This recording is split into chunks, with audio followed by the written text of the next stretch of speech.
بسم الله الرحمن الرحيم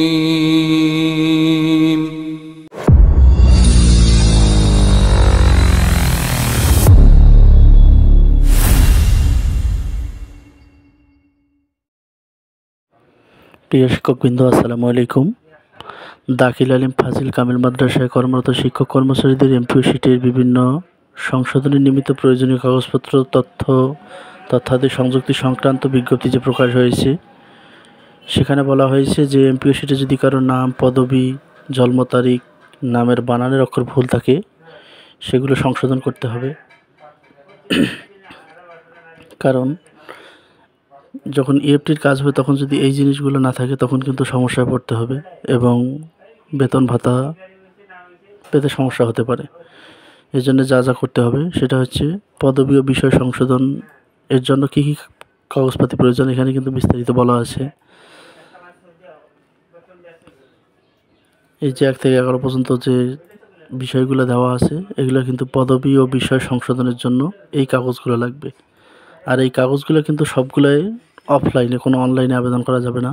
এই কাগজগুলো অফলাইনে দিতে হবে।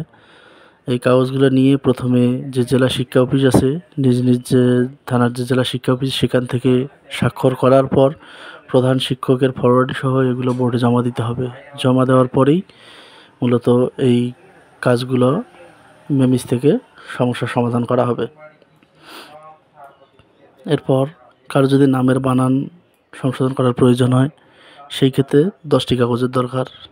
প্রথমে যে ব্যক্তির আবেদনপত্র, সকালে একাডেমিক সনদের ফটোকপি, নিয়োগ ও যোগদানপত্র, আবেদনকারীর প্রথম ও সর্বশেষ এমপিও শিট, এগুলো প্রত্যেকটাতে লাগবে। জাতীয় পরিচয়পত্রের ফটোকপি, জন্ম সনদ যদি থাকে তাহলে দিবে, না থাকলে নাই। পাসপোর্টের ফটোকপি যদি থাকে দিবে, নাহলে নাই।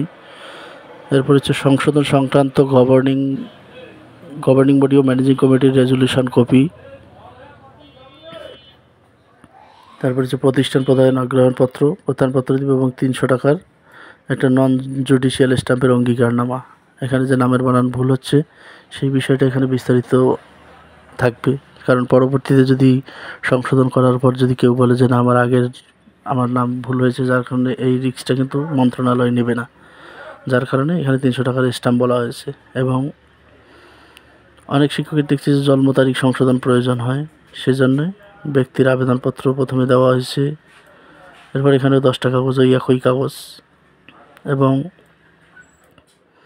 কেউ যদি ব্যাংক হিসাব নাম্বার সংশোধন করার হয়, তার জন্য 7টা কাগজ হয়েছে। ব্যক্তির আবেদনপত্র, আবেদনকারীর প্রথম ও সর্বশেষ এমপিও কপি, জাতীয় পরিচয়পত্রের ফটোকপি, সংশোধন সংক্রান্ত গভর্নিং বডি ম্যানেজিং কমিটির রেজলিউশন, সংশ্লিষ্ট ব্যাংক ব্যবস্থাপনা কর্তৃক হিসাব নম্বর সংক্রান্ত প্রত্যয়ন ও চেক বইয়ের কভার পেজের ফটোকপি।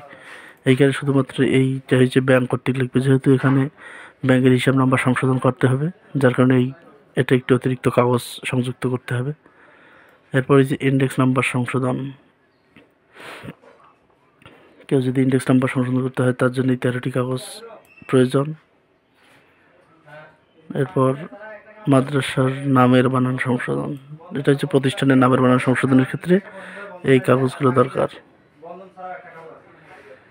আর এই কাগজগুলো যে সংশোধন করবে সেটা কিন্তু খুব গুরুত্বপূর্ণ, কারণ ইএফটিতে যখনই বেতন দিবে তখন কিন্তু নাম, জন্ম তারিখ, পদবি এগুলো গুরুত্বপূর্ণ।